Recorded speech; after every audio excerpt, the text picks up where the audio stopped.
Okay, now finally, okay,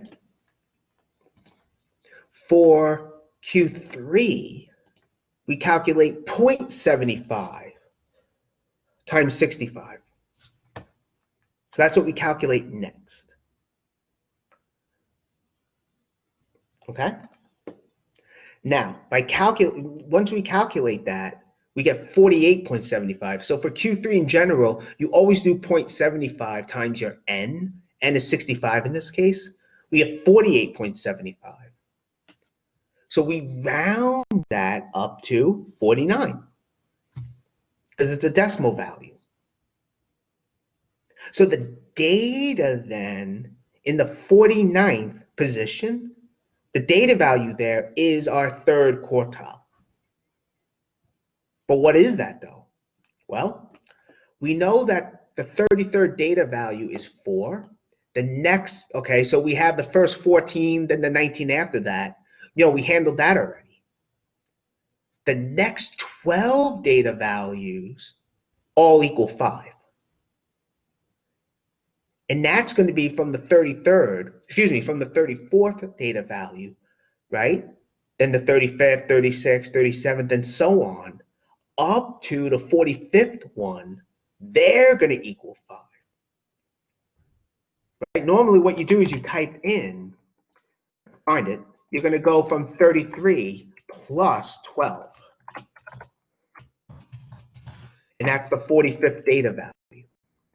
No, we did do examples like this. I think we did it with we did it with the median, okay? You know, we had to figure out what data value was in a certain position, so we did this kind of counting.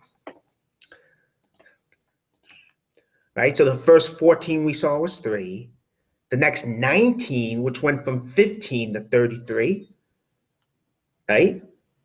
They equal 4. And the next 12, which goes from 33 up to 45, 33 plus 12, they're going to equal to 5. We're not quite there yet, though. We want the 49th. But the next 9 all equal 6. So 46, 47, up to 45 plus 9, which is 54. These are going to equal 6.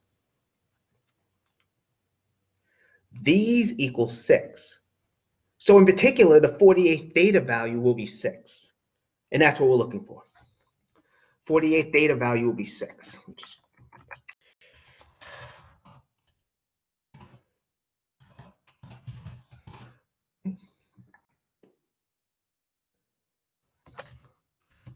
There we go.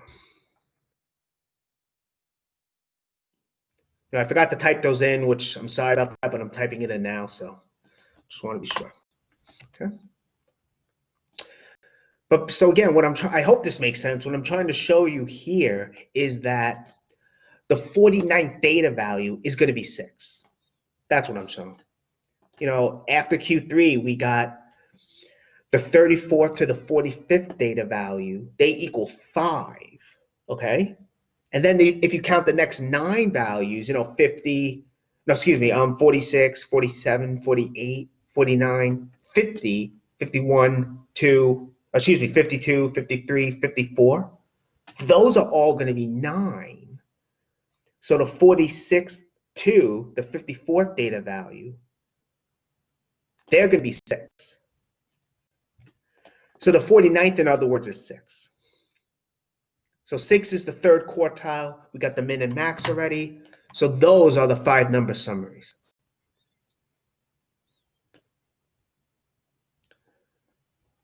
And I'll let you make the box plot. You know, I showed you how to do it already in Desmos. I wrote out the procedure. But this is what you would get, though. The minimum, okay? The median and the first quartile actually equal each other, right? We saw that over here. Q2 equals 4 as well as Q1 does. That's why in the box plot they overlap. Q3 is 6, the third quartile, and the maximum is 7. Good. All right. So So that's what we get for this 5-number summary. Are there any questions about that at all?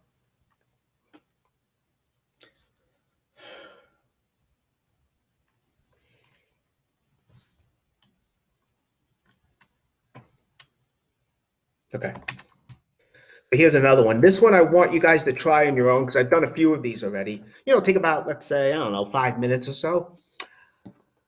Try and get the standard deviation of these here.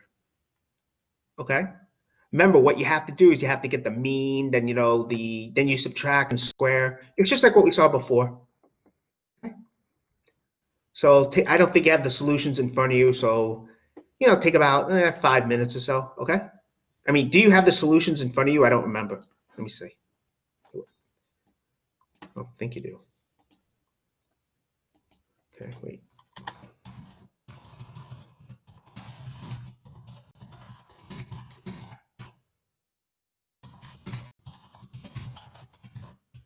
I don't really want to make sure you guys can do this, so that's why I'm asking the question. If the solutions to this are on your notes already, otherwise we'll just do it together.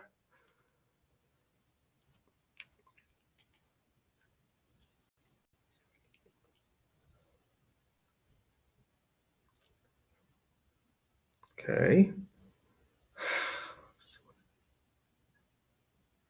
All right. You know what? All right. All right. You know what? Then just try it out. Let's just just try it out on your own now for like 5 minutes.